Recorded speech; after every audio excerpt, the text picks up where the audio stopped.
Jadikan kami kuat berdiri di hadirat Tuhan saat ini di sini. Pada waktu ini bersama berjemaat, kami mengakui bahwa anugerah Tuhanlah yang menghantar kami di tahun 2023 ini. Bukan karena kuat dan gagah kami, semuanya hanya karena anugerah-Mu ya Tuhan. Engkau sungguh baik dalam hidup setiap kami. Tuhan berkenan melihat hati kami yang penuh dengan syukur, bersuka cita karena Engkau Allah sungguh-sungguh berkenan dalam hidup kami dan membawa kami untuk menikmati hadirat Tuhan bersama di pagi ini. Kami tahu ini adalah anugerah Tuhan. Waktu bersama kami akan membaca merenungkan firman Tuhan. Biarlah ini waktu yang Tuhan sediakan kepada kami. Benar-benar firman Tuhan ditaburkan, benih firman Tuhan ditaburkan dalam hati kami yang siap ditaburi dengan kebenaran-Mu. Dan di sana dia akan tumbuh di dalam hidup kami, bahkan mendorong kami untuk menjadi lebih baik lagi seiring dengan tahun rahmat Tuhan dalam hidup kami. Kami tidak izinkan kuasa lain dan kuasa-Mu Tuhan coba-coba hadir mempengaruhi kami, kerinduan kami di pagi ini. Kalau ada kuasa-kuasa lain yang berusaha untuk menggagalkan rencana Tuhan dalam hidup kami, khususnya ketika kami mau belajar firman-Mu, kami bersatu hati di dalam nama Yesus, patahkan kuasa ini. Kami rindu supaya ini menjadi waktu Tuhan dalam hidup kami. Sungguh-sungguh firman Tuhan diberitakan dan tidak ada satupun di antara kami tidak akan diberkati oleh Tuhan. Semuanya kami di sini dan yang sedang di rumah mengikuti secara virtual diberkati berlimpah-limpah dengan firman-Mu. Terangilah setiap kami Roh Kudus, hamba-Mu dan setiap jemaat-Mu. Berikan kekuatan yang sama belajar firman Tuhan. Sempurnakanlah doa syukur kami semuanya. Untuk hormat kemuliaan bagi nama Yesus Kristus. Amin. Silakan untuk kembali. Salam sejahtera untuk kita semua. Shalom. Kita bersyukur diizinkan Tuhan untuk masuki tahun baru, tahun rahmat Tuhan di tahun 2023. Firman Tuhan pagi ini terambil dari Pengkhotbah pasal 3 ayat 1 sampai dengan ayat yang ke-15. Kita bacakan bersama-sama firman Tuhan ini yang menjadi pembacaan di firman hidup dan kerja di Pengkhotbah pasal 3 ayat 1 sampai dengan ayat yang ke-15. Maka Alkitab Indonesia memberikan judul "Untuk segala sesuatu ada waktunya". Untuk segala sesuatu ada masanya. Untuk apapun di bawah langit ada waktunya. Ada waktu untuk lahir, ada waktu untuk meninggal, ada waktu untuk menanam, ada waktu untuk mencabut yang ditanam, ada waktu untuk membunuh, ada waktu untuk menyembuhkan, ada waktu untuk merombak, ada waktu untuk membangun, ada waktu untuk menangis, ada waktu untuk tertawa, ada waktu untuk meratap, ada waktu untuk menari, ada waktu untuk membuang batu, ada waktu untuk mengumpulkan batu, ada waktu untuk memeluk, ada waktu untuk menahan diri dari memeluk, ada waktu untuk mencari, ada waktu untuk membiarkan rugi, ada waktu untuk menyimpan, ada waktu untuk membuang. Ada waktu untuk merobek, ada waktu untuk menjahit, ada waktu untuk berdiam diri, ada waktu untuk berbicara, ada waktu untuk mengasihi, ada waktu untuk membenci, ada waktu untuk perang, ada waktu untuk damai. Apakah untung pekerjaan dari yang dikerjakannya dengan berjerih payah? Aku telah melihat pekerjaan yang diberikan Allah kepada anak-anak manusia untuk melelahkan dirinya. Ia membuat segala sesuatu indah pada waktunya. Bahkan ia memberikan kekekalan dalam hati mereka. Tetapi manusia tidak dapat menyelami pekerjaan yang dilakukan Allah dari awal sampai akhir. Aku tahu bahwa untuk mereka tak ada yang lebih baik daripada bersuka-suka dan menikmati kesenangan dalam hidup mereka. Dan bahwa setiap orang dapat makan, minum, dan menikmati kesenangan dalam segala jeripayanya. Itu juga adalah pemberian Allah. Aku tahu bahwa segala sesuatu yang dilakukan Allah akan tetap ada untuk selamanya. Itu tak dapat ditambah dan tak dapat dikurangi. Allah berbuat demikian supaya manusia takut akan Dia. Yang sekarang ada, dulu sudah ada. Dan yang akan ada, sudah lama ada. Dan Allah mencari yang sudah lalu. Jadi pembacaan di hari pertama, di bulan yang pertama, tahun 2023.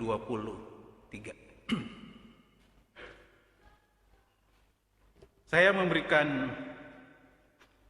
judul baru setelah saya membaca bagian ini. Awalnya judulnya seperti yang dibacakan oleh Ibu Penatua Aldora, yang lebih dikenal dengan Ibu Altri. Judul sebelumnya, Tuhan berdaulat atas masa dan waktu. Kemudian saya berusaha untuk menyelami lagi bagian itu, dan saya menikmati bagian itu sebagai bagian menikmati karya Tuhan. Menikmati karya Tuhan. Tuhan berdaulat atas masa dan waktu. Kita harus menikmati setiap karya Tuhan. Sebagaimana saya sudah juga menyampaikan firman Tuhan pada tanggal 25 Desember minggu lalu, bagaimana kita harus menyambut Yesus dengan iman yang teguh. Kalau kita melihat di bagian ini, yang ditekankan adalah bagaimana berpengalaman dengan Allah. Menyambut Yesus dengan iman yang teguh itu tidak boleh tidak. Harus kita lakukan, melakukan segala sesuatu atas dasar iman yang teguh. Itu prinsip yang jangan sampai hilang dalam hidup kita. Kemudian pada bagian ini saya melihat ada satu keunikan yang perlu harus kita kerjakan lagi, yaitu menikmati karya Tuhan.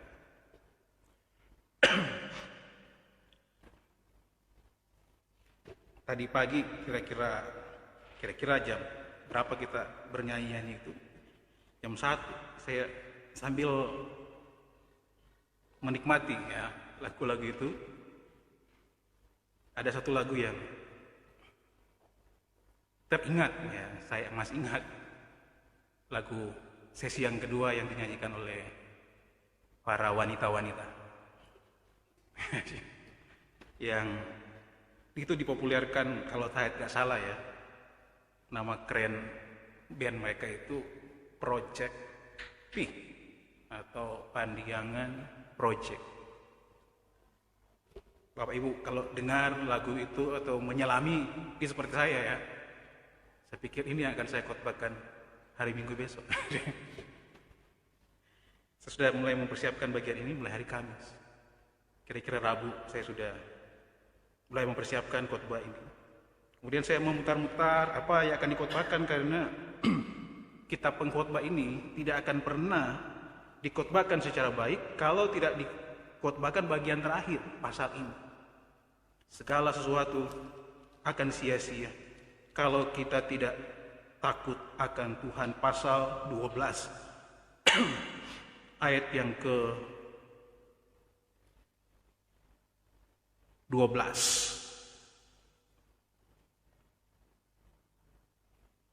pengkhotbah membicarakan sepanjang 12 pasal ini, segala sesuatu di bawah kolong langit ini sia-sia. Tapi ada penguatan di bagian terakhir. Kesia-siaan itu memang adalah hal yang lumrah, akibat dari dosa yang sudah masuk ke dalam dunia. Tetapi tidak ada yang mustahil kalau kita takut akan Tuhan. Itu kata kuncinya di pasal 12 bagian terakhir. Tapi saya mau berkonsentrasi di pasal 3 ini. Bagaimana menikmati karya Tuhan. Saya mengulang kutipan. Saya pernah mengutip. Saya ulang kutipan itu. Saya coba bolak-balik. Ini pendahuluan yang tepat ini apa? Karena berbicara tentang kesia-siaan. Siapapun dia akan terjebak kepada kata sia-sia ini. Saya kutip dari google.com, kata-kata bijak. Boleh Bu Sekretaris majukan lagi. Pengalaman adalah guru terbaik, karena dia memberimu sebuah ujian disertai sebuah pelajaran berharga sesudahnya. Kemudian berikutnya, kesalahan adalah guru terbaik. Manusia ketika ia cukup jujur untuk mengakuinya dan bersedia untuk belajar dari mereka. Guru terbaik yang mengajarkan kesabaran pada dirimu adalah permasalahan hidup. Saya mencerna kembali dari pasal 1 dan pasal 2 yang membicarakan dari awal pengkhotbah, membicarakan tentang kesia-siaan segala sesuatu di bawah kolong langit. Itu pasti endingnya sia-sia. Tetapi kembali lagi, kalau kita mulai pasal 3, sebagaimana kutipan saya tadi, pengalaman adalah guru terbaik. Kemudian kesalahan adalah guru terbaik. Dan yang ketiga, guru terbaik yang mengajarkan kesabaran pada dirimu adalah permasalahan hidup. Kita balikkan kepada kata-kata yang sering diulang-ulang oleh pengkhotbah di sini berhubungan dengan kesia-siaan. Kita harus menikmati setiap karya Tuhan dalam hidup kita dengan penuh tanggung jawab. Atau saya menggunakan kata yang dipakai oleh seorang penulis terkenal, berselancar dalam badai, berselancar di dalam gelombang kehidupan. Permasalahan itu tidak terelakkan dalam kehidupan di bawah kolong langit itu. Tetapi sekali lagi, banyak orang yang tidak dapat memaknai waktu-waktu yang dihadapinya. Guru terbaik mengajarkan kesabaran pada dirimu adalah permasalahan hidup. Bertemu dengan kata sia-sia itu nyaris makanan kita dari satu waktu ke waktu yang lain. Tetapi kalau dimajukan lagi, ya, kita harus menikmati setiap karya Tuhan dalam hidup kita dengan penuh tanggung jawab. Permasalahan hidup itu adalah hal yang lumrah, yang tadi malam dinyanyikan. Saya ingat lagu dari Project itu. Kalau ada yang mengulang nanti boleh putar rekamannya lagi ya tadi malam itu. Nanti katanya suatu hari kita tahu apa yang dikerjakan hari ini. Masih ingat lagu itu? Ingatlah hari ini. Hanya itu kata yang tertancap di memori saya. Kita harus menikmati setiap karya Tuhan dalam hidup kita dengan penuh tanggung jawab. Tidak akan semudah itu kita akan membagikan kepada semua orang berhubungan dengan bagaimana kita menikmati setiap karya Tuhan dalam hidup kita dengan penuh tanggung jawab. Tidak semudah itu. Pasti kita membutuhkan gagasan-gagasan yang lebih, gagasan-gagasan yang lebih lagi. Sehingga kata-kata menikmati karya Tuhan itu kita bisa ucapkan dengan lapang dada. Menikmati karya Tuhan.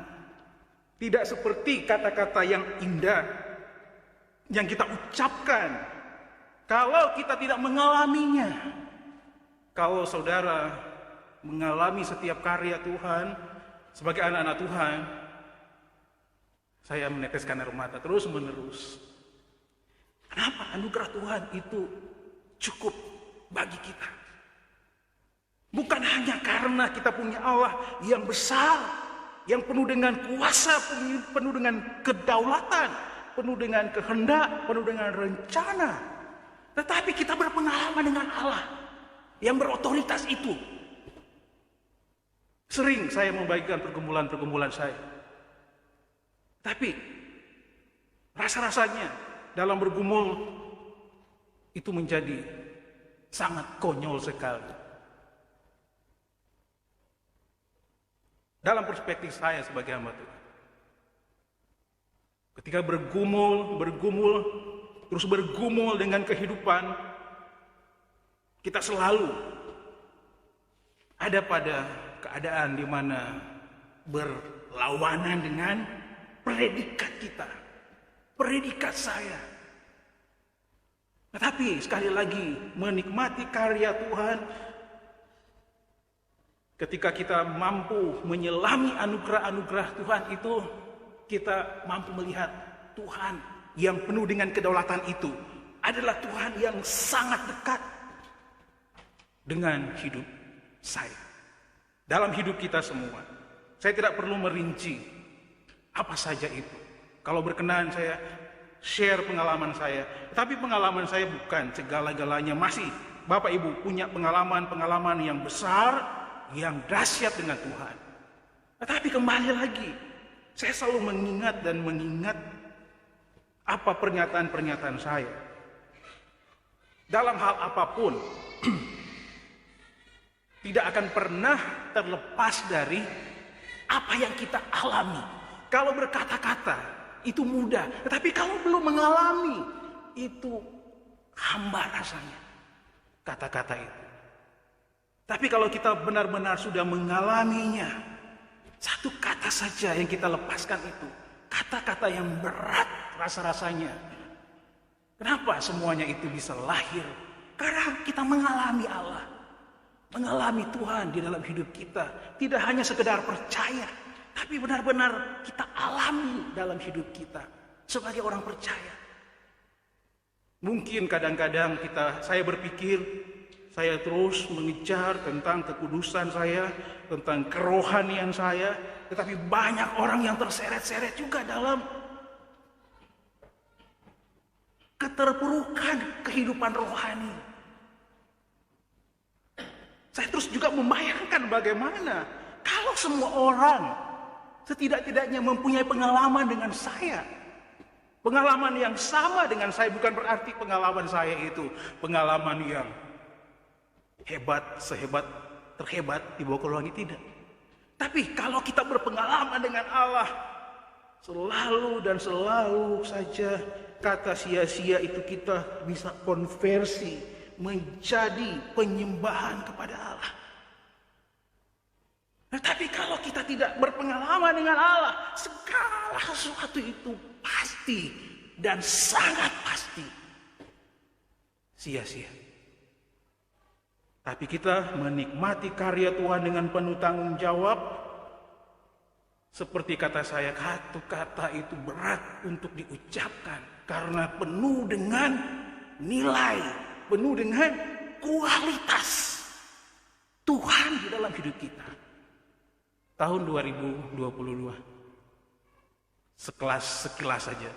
Bagaimana melewati tahun 2022. Rasa-rasanya di jalan itu berpikir, kenapa ini terowongan ini saya tidak lewat ya. Karena itu jalur bolak-balik setiap hari. Tapi kok saya tidak lewat jalur itu dalam membawa sepeda motor. Mungkin tidak tahu maksud saya. Seperti saya tidur dan melewati jalan itu. Kok saya sudah di sini?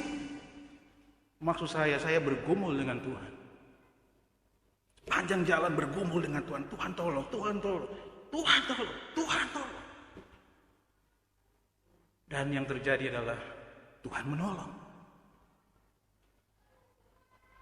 Indah kalau hidup kita terus menikmati karya Tuhan. Tidak ada kata sia-sia itu, walaupun ketika kita berhadapan dengan satu persoalan, seakan-akan kesia-siaan itu sudah di depan mata kita. Tetapi ternyata kalau kita mengalami karya Allah, kesia-siaan itu akan dikonversi menjadi mujizat Tuhan. Bagaimana caranya? Ayat pertama sampai dengan ayat yang ke-10. Majukan lagi. Satu lagi. Cara yang pertama, membiarkan Allah melaksanakan rencananya bagi kita. Sia-siaan, berhadapan dengan pergumulan demi pergumulan, tanggung jawab demi tanggung jawab. Kita terus mau berselancar di dalam pergumulan, permasalahan kita. Ketika kita membiarkan Allah melaksanakan rencananya bagi kita, tidak banyak orang yang akan memuji kita, tetapi banyak orang akan bersuara terhadap orang-orang yang membiarkan Allah melaksanakan rencananya bagi hidupnya. Banyak orang yang akan berkomentar, kenapa dia seperti itu? Tidak selalu baik kata-kata ini. Membiarkan Allah melaksanakan rencananya bagi kita. Tetapi bagi saya itu adalah hal yang mulia. Hal yang harus saya kerjakan dalam hidup saya. Membiarkan Allah melaksanakan rencananya bagi saya. Menikmati setiap karya Allah dengan cara membiarkan Allah melaksanakan rencananya bagi kita. Sekali lagi, bagi saya itu hal yang biasa, sering saya ucapkan. Di dalam doa saya sering lahir Tuhan, biarkanlah Engkau membentuk saya sesukamu. Kata-kata itu saya tahu risikonya. Kalau Allah membentuk kita sesukanya, kita tidak boleh melawan kepada Allah. Kita tidak boleh melawan Dia. Karena kita minta supaya Dia bentuk kita suka hatinya. Membiarkan Allah melaksanakan rencananya bagi kita. Prosesnya sakit, tetapi hasilnya indah.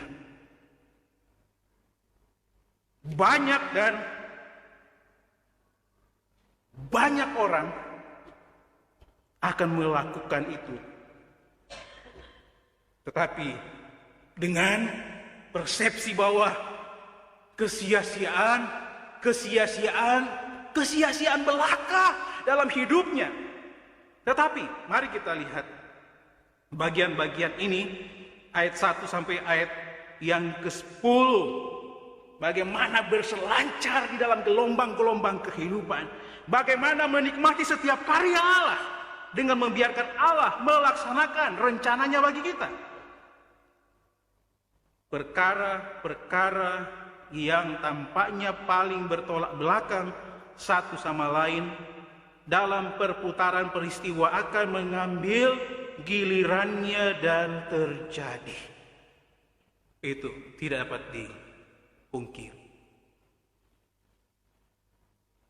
Perkara-perkara yang tampaknya paling bertolak belakang satu sama lain dalam perputaran peristiwa akan mengambil gilirannya dan terjadi. Di luar kendali kita. Kita tidak mau itu ada, tetapi kenapa dia ada dalam hidup kita? Kenapa itu terjadi dalam hidup kita? Membiarkan Allah melaksanakan rencananya bagi kita. Yang memegang kendali di sini adalah Tuhan. Kita hanya menjalankannya. Berikutnya, hal-hal yang menurut kita paling tidak terduga dan kebetulan dalam pertimbangan dan rencana Allah telah ditetapkan sampai waktu persis terjadinya, serta tidak dapat dipercepat atau ditunda sejenak pun.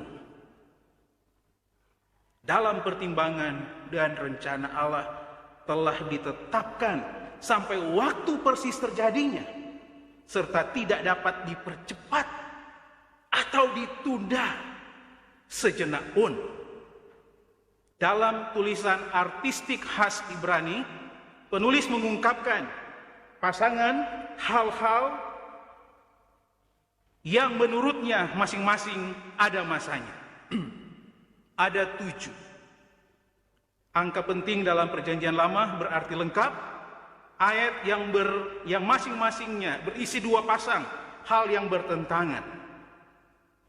Lahir, meninggal, menanam, mencabut, membunuh, menyembuhkan, merombak, membangun, menangis, tertawa, meratap, menari, membuang batu, mengumpulkan batu, memeluk, menahan diri, mencari, merugi, menyimpan, membuang, merobek, menjahit, berdiam diri, berbicara, mengasihi, membenci, perang, damai.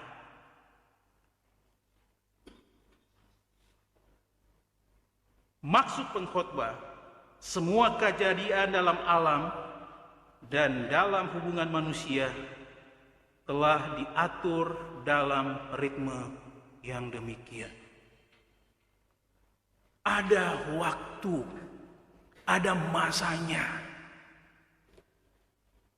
ada space waktunya. Yang kalau kita tahu kapan berakhirnya, kita akan tenang. Tapi dalam hal ini kita tidak tahu mulainya dan berakhirnya satu peristiwa itu. Bagian kita hanya membiarkan Allah melaksanakan rencananya bagi kita. Kita masuk ke dalam ritme itu. Dalam berselancar, sekali lagi, saya tidak mau menggurui, tidak bisa menggurui. Dalam berselancar, saya bukan peselancar. Berselancar dalam pergumulan, hanya dengan keyakinan bahwa kita bisa keluar dari gelombang itu. Karena Tuhan, bukan sebaliknya. Dengan kemanusiaan yang kita perhatikan sekarang ini, keluar dalam gelombang-gelombang itu karena mempunyai keahlian untuk berselancar. Tetapi kita berselancar bukan karena keahlian kita. Kita manusia terbatas, tetapi Allah yang membawa kita kepada ritme itu. Allah yang membawa saya kepada ritme itu. Bagian saya adalah membiarkan rencana Allah terlaksana dalam hidup kita.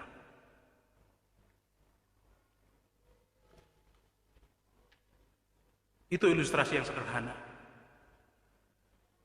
Berhubungan dengan segala sesuatu itu ada masanya.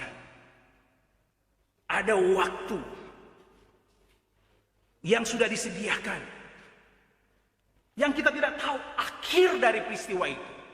Itu yang menjadi masalah dalam hidup kita. Tetapi sekali lagi, pengkhotbah, kalau kita lihat ayat 1 sampai dengan ayat yang ke-10 ini, berusaha menunjukkan bahwa kita tidak disamakan dengan orang-orang dunia. Atau kalau pergumulan saya, ada orang percaya yang hidupnya identik dengan hidup orang dunia. Yang salah yang mana? Orang percayanya atau identikannya dengan keduniawian? Tetapi yang jelas ada masalah di sini. Apakah karena dia benar-benar tidak percaya kemudian hidupnya identik dengan kehidupan dunia?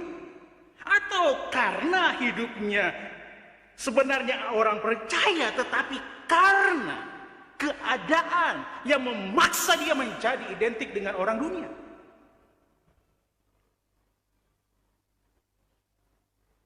Segala sesuatu ada masanya. Ternyata di sini pengkhotbah menunjukkan bahwa peristiwa-peristiwa itu yang ada padanannya sesuatu yang tidak dapat dihindari.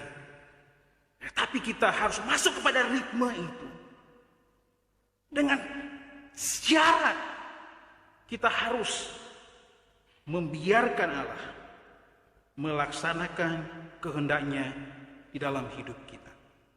Yang kedua, cara yang kedua ada pada ayat 11 sampai ayat yang ke-15.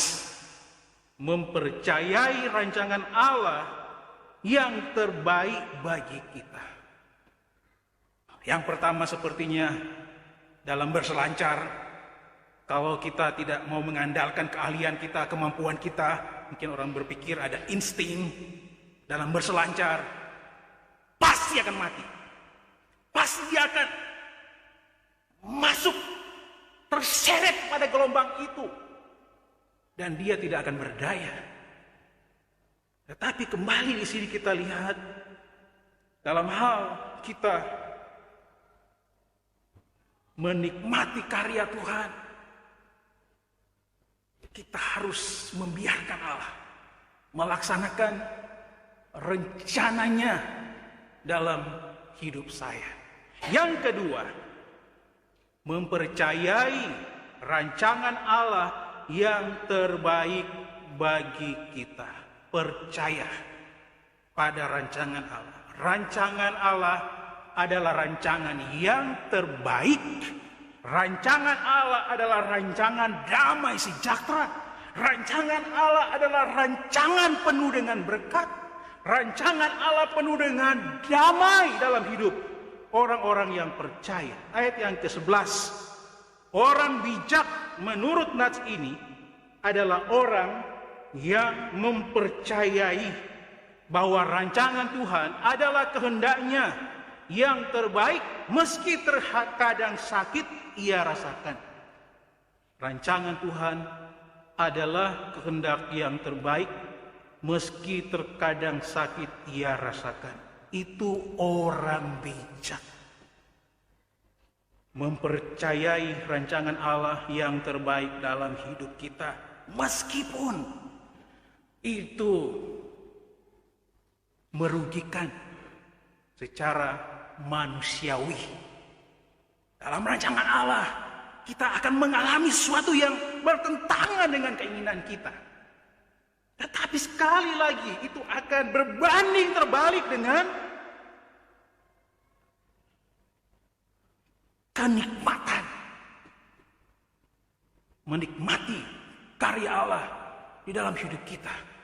Sekali lagi lagu Project B tadi malam. Kita nggak tahu sekarang, tapi nanti ketika sudah tua katanya ya, baru lihat, oh ternyata mudanya begitu. Tapi kalau mudanya begitu, tuanya bagaimana? Tidak mempengaruhi tuanya. Tetapi realitasnya, mudanya seperti itu. Kita akan bercerita nanti ketika kita melewati satu masa yang panjang dan kita melihat bagaimana perjalanan kita sebelumnya. Sungguh, kalau bukan anak Tuhan, pasti kita akan bercerita hidup kita adalah orang dunia. Menikmati keduniawian, menikmati karya Tuhan. Kita disebut bijak di sini. Ayat yang ke-13. Orang yang dapat mensyukuri masa hidup yang Tuhan sediakan baginya, ayat yang ke-13.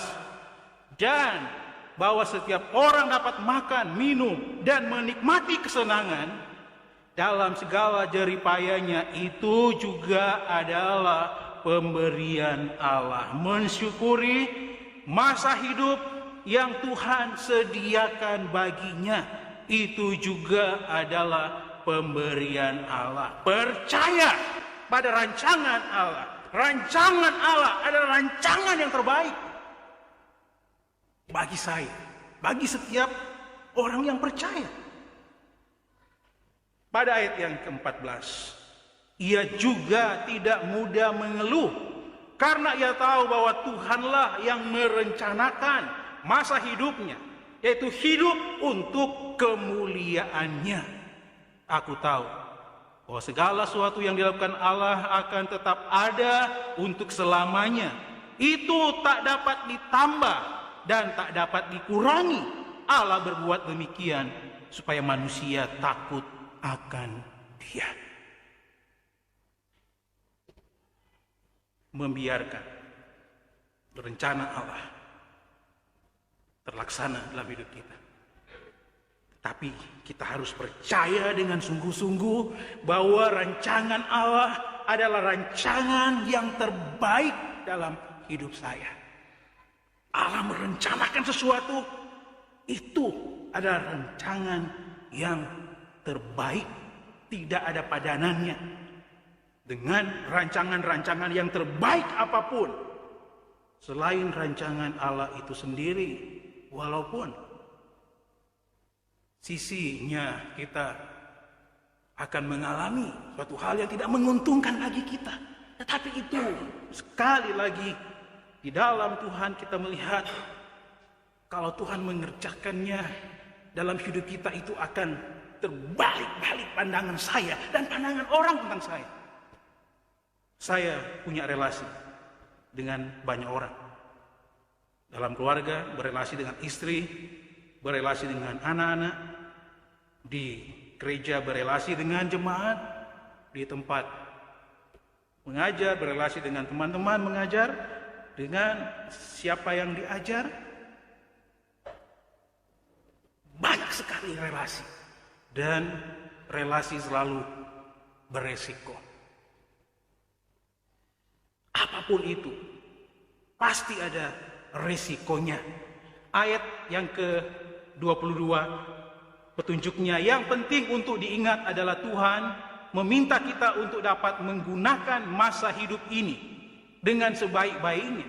Karena sekali masa hidup kita itu lewat, maka tidak akan kembali lagi. Tidak akan dapat diulang waktu itu. Nanti ada orang bercerita, seandainya waktu ini dapat diulang, saya akan melakukan dengan baik. Seandainya waktu ini akan diulang, saya akan lakukan dengan prosedur yang terbaik. Seandainya waktu ini diulang, maka hidup saya itu akan ada pada langkah-langkah yang baik. Seandainya waktu ini diulangi sekali lagi, di ayat 22 disebutkan tidak akan kembali lagi. Yang kita sudah lewati di tahun 2022 tidak akan kembali lagi. Yang akan kita hadapi adalah masa di depan kita yang kita tidak tahu akan berhenti kapan masa itu. Peristiwanya akan seperti apa. Kalau Bapak Ibu mengingat, kurang lebih 3 tahun yang lalu kami ditempatkan di sini, istri saya tempatkan di 2019. Tidak begitu lama, ya, kita berenak-enak, mulai melayani bersama. Ternyata mulai bulan Maret tahun 2020, rencana-rencana yang indah sebelumnya rontok. Kita tidak tahu apa yang terjadi. Dan apakah ini sudah berakhir waktu itu? Itu pun kita tidak tahu. Kalaupun ada masa berikutnya sekarang, Apa yang akan terjadi di dalamnya dan kapan berakhir, kita tidak tahu. Tetapi bagian kita di sini disebutkan, kita jalankan saja, menikmati saja karya Tuhan, seperti berselancar di dalam gelombang, berselancar di dalam kehidupan, berselancar di setiap waktu anugerah Tuhan. Masa hidup kita ini ada dalam perhitungannya, karena Dialah Tuhan yang mengatur segala sesuatu tersebut menjadi indah bagi kita. Masa hidup kita ini ada dalam perhitungannya, karena Dialah Tuhan yang mengatur segala sesuatu. Tuhan mengatur segala sesuatu menjadi indah pada waktunya. Saya kepingin mengulang lagi ilustrasi kopi. Natalia boleh maju. Sudah pernah saya bagikan, saya sudah mendengar juga dari Pak Eka waktu itu. Saya mengulang lagi makna secangkir kopi. Yang pernah dengar, tutup telinga. Bukan. Dengarkan kembali. Saya membaca lagi dan rasa-rasanya ini hidup saya. Ya. Dalam sebuah acara reuni, beberapa alumni menjumpai guru sekolah mereka dulu. Melihat para alumni tersebut ramai-ramai membicarakan kesuksesan mereka, guru tersebut segera ke dapur dan mengambil setekuk kopi panas dan beberapa cangkir kopi yang berbeda-beda. Mulai dari cangkir yang terbuat dari kristal, kaca yang mahal, melamin, sampai plastik murah. Berikut, ya saya membaca ya. Guru tersebut menyuruh para alumni untuk mengambil cangkir dan mengisinya dengan kopi. Setelah setiap alumni selesai mengisi cangkirnya dengan kopi, guru berkata, perhatikanlah bahwa kalian semua memilih cangkir yang bagus, dan kini yang tersisa hanyalah cangkir yang murah dan tidak menarik. Memilih hal yang terbaik adalah wajar dan manusiawi. Namun persoalannya ketika kalian tidak mendapatkan cangkir yang bagus, perasaan kalian mulai terganggu. Kalian secara otomatis melihat cangkir yang dipegang orang lain dan mulai membandingkannya. Pikiran adalah terfokus pada cangkir. Padahal yang kalian nikmati bukanlah cangkirnya, melainkan kopinya. Hidup kita seperti kopi dalam analogi tersebut di atas.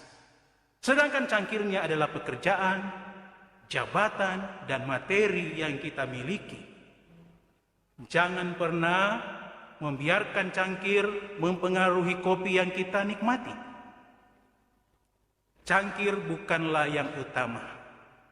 Kualitas kopi itulah yang terpenting. Jangan berpikir bahwa materi yang melimpah, karir yang bagus, dan pekerjaan maupun usaha yang mapan merupakan jaminan kebahagiaan. Itu konsep yang keliru. Kualitas hidup kita ditentukan oleh apa yang ada di dalam, bukan apa yang kelihatan dari luar. Apa gunanya kita memiliki segalanya, namun kita tidak merasakan damai, sukacita, dan kebahagiaan dalam kehidupan kita? Hal itu akan sangat menyedihkan, karena sama seperti kita menikmati kopi basi yang disajikan di sebuah cangkir kristal yang mewah dan mahal. Kunci menikmati kopi bukanlah seberapa bagus cangkirnya, tetapi seberapa bagus kualitas kopinya. Mari kita menikmati secangkir kopi kehidupan yang berkualitas. Ketika iman dipahami dan digunakan dengan patut, itu memiliki dampak yang menjangkau jauh. Iman dapat mentransformasi hidup individu dari kegiatan sehari-hari yang sentimental dan biasa menjadi simfoni sukacita dan kebahagiaan.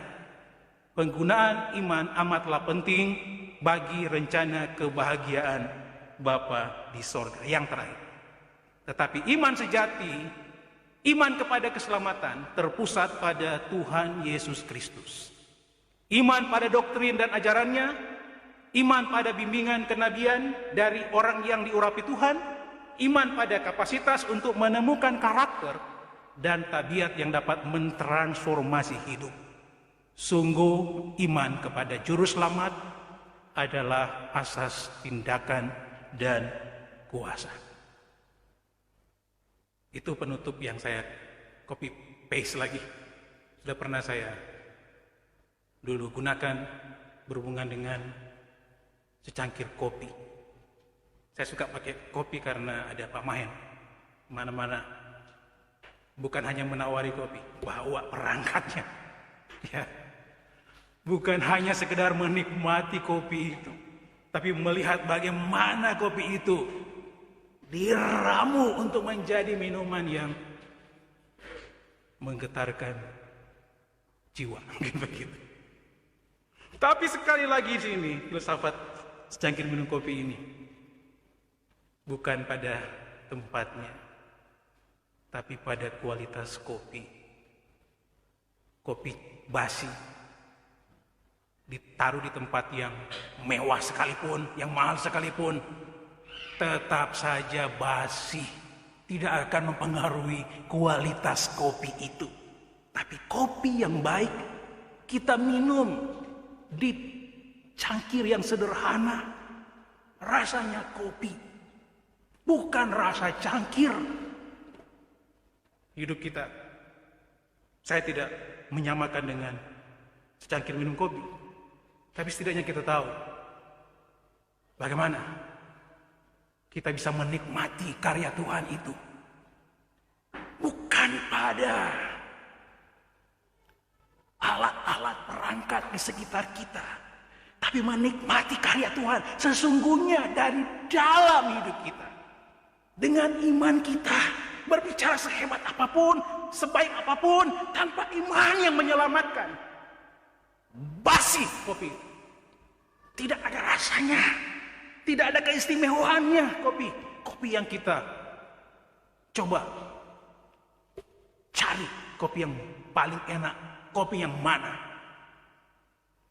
Ada yang bilang kopi Toraja lah, kopi Lampung lah, kopi Aceh lah, macam-macam kopi. Tapi kembali kita ingin ada sesuatu yang menggetarkan kita.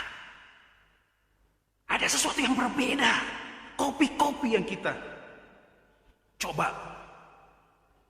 cari dan kita seruput kopi-kopi itu. Menikmati karya Tuhan. Sekali lagi, jangan lihat dari tampilan, dari materi, dari apapun yang mungkin membuat kita bisa berpikir itu akan mempengaruhi hidup kita. Tetapi sekali lagi ternyata semuanya dari dalam hidup kita. Hidup kita taruhannya. Kita sudah masuk hari yang pertama, masih ada 365 hari lagi. 364 hari lagi di tahun 2023 ini. Apapun yang ada di sekitar kita itu hanya pelengkap kehidupan kita. Tetapi yang menjadi substansi hidup kita adalah iman kepada Yesus Kristus. Jalankan dengan iman hidup kita. Nikmati setiap karya Tuhan. Pergumulan kita pasti akan berbeda-beda satu dengan yang lain. Tetapi Allah kita Allah yang sama. Yesus Kristus Tuhan. Yang menjadikan kita akan mampu melangkah di 2023 ini. Nikmati karya Tuhan. Berselancarlah dalam gelombang-gelombang kehidupan ini. Dan kita meyakini suatu saat nanti, bukan di dunia ini tempat kita bereuni nanti, tetapi di surga kita akan bereuni antara orang-orang yang berselancar dalam gelombang-gelombang kehidupan itu. Dan kita akan bersalaman di sana. Selamat. Kita sudah melewati waktu-waktu bergelombang, bermasalah, berbadai-badai riah dalam hidup kita, tetapi surga keabadian itu milik kita. Terpujilah nama Tuhan.